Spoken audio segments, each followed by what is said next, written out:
देखते हैं यहाँ पे क्वेश्चन नंबर 11 में हमसे क्या पूछा गया है। Calculate the number of aluminium ions present in 0.051 gram of aluminium oxide. तो हमें यहाँ पे क्या कैलकुलेट करना है, हमें यहाँ पे एल्यूमिनियम आयंस कैलकुलेट करने हैं जो कि यहाँ पे 0.051 ग्राम ऑफ एल्यूमिनियम ऑक्साइड में प्रेजेंट होंगे। अब हमें यहाँ पे एटॉमिक मास एल्यूमिनियम का गिवन है, ये हमें यहाँ पे हिंट दे रखा है जो कि 27 यू है। यू यहाँ पे एटॉमिक मास की यूनिट होती है। अब चलिए यहाँ पे इसको करते हैं सॉल्व। हमें यहाँ पे एक और चीज़ गिवन है, वो भी हम यहाँ पे लिख लेंगे। यहाँ पे बताया गया है जो यहाँ पे मास होगा एल्यूमिनियम आयन का वो किसके बराबर होगा, वो यहाँ पे होगा एल्यूमिनियम एटम के मास के बराबर होगा। तो मैं यहाँ पे लिख देता हूँ मास ऑफ एल्यूमिनियम आयन किसके बराबर होगा, यहाँ पे मास ऑफ एल्यूमिनियम एटम के बराबर होगा। ठीक है, यहाँ पे कंफ्यूज मत होना कि यहाँ पे एल्यूमिनियम आयन और एटम अलग अलग है, यहाँ पे ये दोनों बराबर होंगे। इसलिए मैं यहाँ पे इसको पहले ही मेंशन कर देता हूँ। ये यहाँ पे हिंट में भी दे रखा है, the mass of ion is same as that of an atom of the same element. तो यहाँ पे मास ऑफ एल्यूमिनियम आयन किसके बराबर होगा, मास ऑफ एल्यूमिनियम एटम के बराबर होगा। अब हम यहाँ पे सबसे पहले इसके बात करेंगे यहाँ पे मॉलिक्यूलर मास की। अब हम यहाँ पे मॉलिक्यूलर मास किसका निकालेंगे, एल्यूमिनियम ऑक्साइड का। तो देखते हैं यहाँ पे मॉलिक्यूलर मास। सबसे पहले मैं आपको बता देता हूँ कि ये मॉलिक्यूलर मास होता क्या है। मॉलिक्यूलर मास यहाँ पे होता है जैसे कि एलिमेंट, यहाँ पे एलिमेंट की बात करें, अगर मैं यहाँ पे एलिमेंट की बात करता हूँ तो एलिमेंट यहाँ पे होगा सिर्फ एल्यूमिनियम।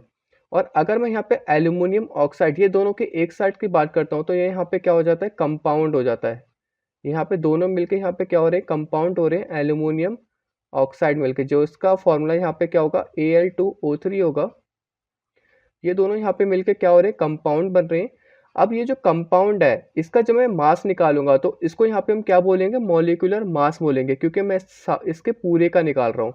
इसके पूरे का जब मास निकालते हैं इसको क्या बोलते हैं, मॉलिक्यूलर मास। और सिंगल एलिमेंट का निकालते हैं तो उसको बोलते हैं यहाँ पे एटॉमिक मास। तो देखते हैं यहाँ पे मॉलिक्यूलर मास कैसे निकालेंगे। तो मॉलिक्यूलर मास निकालने के लिए हमें यहाँ पे एल्यूमिनियम ऑक्साइड का पूरा फॉर्मूला पता होना चाहिए, जो कि यहाँ पे क्या होता है, Al2O3 होता है। मैं यहाँ पे लिख देता हूँ Al2O3 होता है। इसका मतलब यहाँ पे एल्यूमिनियम 2 है और ऑक्सीजन यहाँ पे कितने हैं, 3 है। हमें यहाँ पे एल्यूमिनियम का जो एटॉमिक मास दे रखा है वो कितना दे रखा है, 27।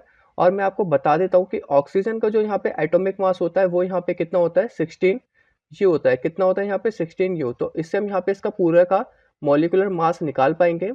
तो यहाँ पे 2 इंटू 27 हो जाएगा और बीच में यहाँ पे प्लस कर देंगे।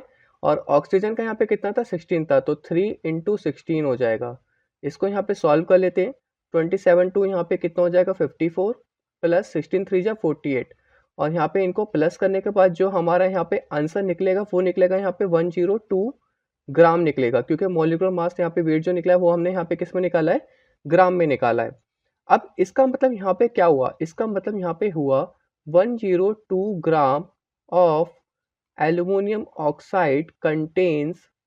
इसमें कितना कंटेन होगा हमारा वो मैं बता देता हूँ। क्या कंटेन होगा इसमें हमारा, 54 ग्राम ऑफ एल्यूमिनियम। जैसे कि यहाँ पे देखो, यहाँ पे लिखा है ना 54 ग्राम, यहाँ पे हमारा 54 ग्राम ऑफ एल्यूमिनियम भी तो निकला है। इतने ग्राम ऑफ एल्यूमिनियम ऑक्साइड में 54 ग्राम ऑफ हमारा यहाँ पे क्या होगा, एल्यूमिनियम होगा। अब हमें बताना क्या था, यहाँ पे 0.051 ग्राम का बताना था, तो यहाँ पे वो भी लिख देता हूँ। तो इसका मतलब यहाँ पे क्या होगा, 0.051 ग्राम ऑफ एल्यूमिनियम ऑक्साइड में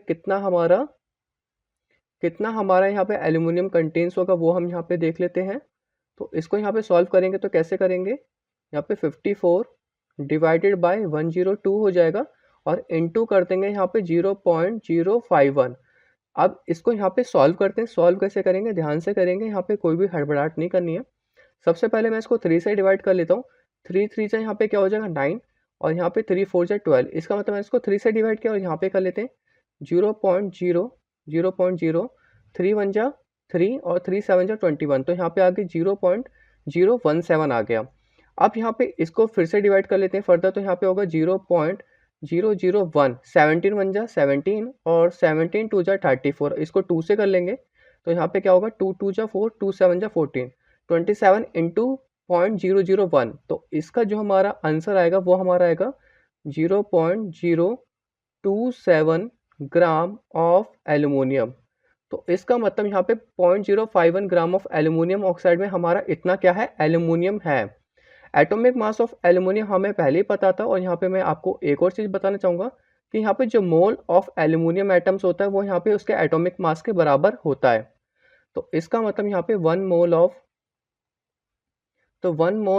aluminium atom 1 mole of aluminium atom किसके बराबर होता है, यहाँ पे उसके एटॉमिक मास के बराबर होता है। बट यहाँ पे इसको ग्राम में करेंगे तो यहाँ पे मैं लिख देता हूँ mass of 1 mole of aluminium atom किसके बराबर होगा, उसके एटॉमिक मास के बराबर होगा, जो कि यहाँ पे 27 ग्राम हो गया।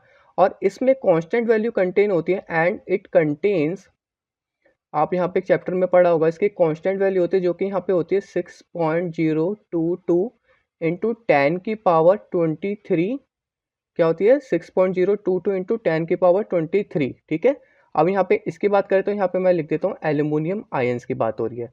ये हमारी कांस्टेंट वैल्यू होती है जो कि कार्बन के एटम से निकलती है। अब हमें यहाँ पे क्या बताना था कि यहाँ पे जो 0.051 ग्राम ऑफ एल्यूमिनियम ऑक्साइड में कितने एल्यूमिनियम आयंस थे।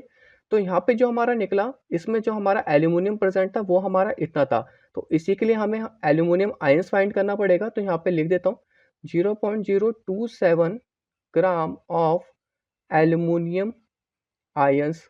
इसके लिए हमें यहाँ पे क्या करना पड़ेगा, सॉल्व करना पड़ेगा, जो कि यहाँ पे कांस्टेंट वैल्यू जो हमने ली थी 6.022 इंटू 10 की पावर 23 डिवाइडेड बाय यहाँ पे हमारा हो जाएगा जो हमारा 1 मोल ऑफ एल्यूमिनियम एटम था 27 ग्राम इंटू 0.027। अब ये 0.027 हमारे यहाँ पे एल्यूमिनियम है, ये हमारा यहाँ पे क्या था, जो उसकी कांस्टेंट वैल्यू होती है, और फिर यहाँ पे 27 जो उसका यहाँ पे क्या था, एटॉमिक मास था किसका, एल्यूमिनियम का। इसको यहाँ पे सॉल्व करेंगे तो यहाँ पे क्या आ जाएगा 0.001 आ जाएगा, और यहाँ पे इसको सॉल्व करेंगे तो यहाँ पे 3 पॉइंट के बाद आ रहा है, तो यहाँ पे हो जाएगा हमारा 6.022 इंटू यहाँ पे 3 हट जाएंगे तो यहाँ पे हो जाएगा 10 की पावर 20। इतना हमारे यहाँ पे क्या आ गया, एल्यूमिनियम आयंस आ गया है। मैं इसको एक बार यहाँ पे रिवाइज कर देता हूँ। सबसे पहले यहाँ पे बताया गया कि मास ऑफ एल्यूमिनियम आयन किसके बराबर होता है, मास ऑफ एल्यूमिनियम एटम के बराबर होता है। उसके बाद यहाँ पे हम एल्यूमिनियम ऑक्साइड का क्या निकालेंगे, मॉलिक्यूलर मास, जो कि 102 ग्राम निकलेगा। उसके बाद यहाँ पे हमें बताना है कि 102 ग्राम में हमारा कितना एल्यूमिनियम कंटेन्स था, जो कि 54 ग्राम था। अब हमें क्वेश्चन में दे रखा है कि हमें बताना है कि 0.051 ग्राम में कितने हमारा एल्यूमिनियम है। तो यहाँ पे कितना एल्यूमिनियम है, 0.051 ग्राम में हमारा है 0.027। अब हमें यहाँ पे बताया गया कि जो mass of 1 mole of aluminium होता है किसके बराबर होता है, वो मास ऑफ एटॉमिक मास के बराबर होता है। और इसमें जो कंटेन्स होते हैं आयंस, वो कितने होते हैं 6.022 इंटू 10 की पावर 23। अब हमें इसमें आयंस के बारे में बताना था, जो कि 0.027 ग्राम के बताना पड़ेगा, क्योंकि इसमें इतना ही एल्यूमिनियम कंटेन था। तो इसको यहाँ पे किससे डिवाइड कर देंगे, एटॉमिक मास से, जो कि यहाँ पे 27 ग्राम निकला था, और इंटू यहाँ पे जो हमारा एल्यूमिनियम निकला था उससे मल्टीप्लाई कर देंगे, तो ये हमारा आ गया 6.022 इंटू 10 की पावर 20 एल्यूमिनियम आयंस। होप आपको ये वाला क्वेश्चन अच्छी तरीके से समझ में आ गया होगा। यहाँ पे हमारा एनसीईआरटी का पूरा क्वेश्चन खत्म हो चुका है।